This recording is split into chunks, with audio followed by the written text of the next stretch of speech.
One reason why I wanted to come to Pakistan was to experience Muslim culture.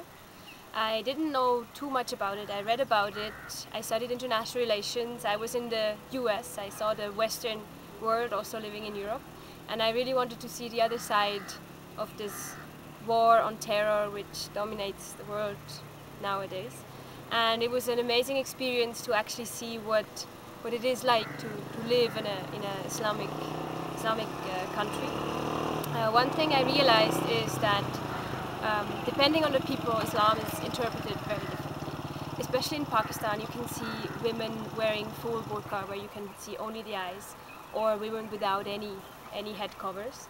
So that was very interesting for me to see these differences of interpretation. Then at my workplace, women didn't fast, or also the guys, they didn't fast during Ramzan. They thought they didn't see the point in that, even though they did believe in Islam and in God, but they didn't see the point of it. But then other peoples I met, of course, they did fast. So Pakistan is a really interesting place to get to know this Islamic culture and to get to know what it is all about, and that what is portrayed in the West is mostly wrong, and especially all the talk about these Islamists, they don't have anything to do with what Islam is all about.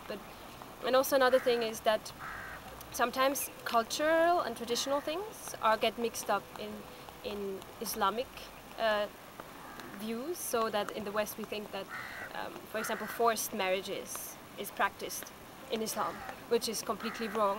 It never says that this is okay, but because in some parts of Pakistan and all over the world, Islamic communities have the tradition of doing that.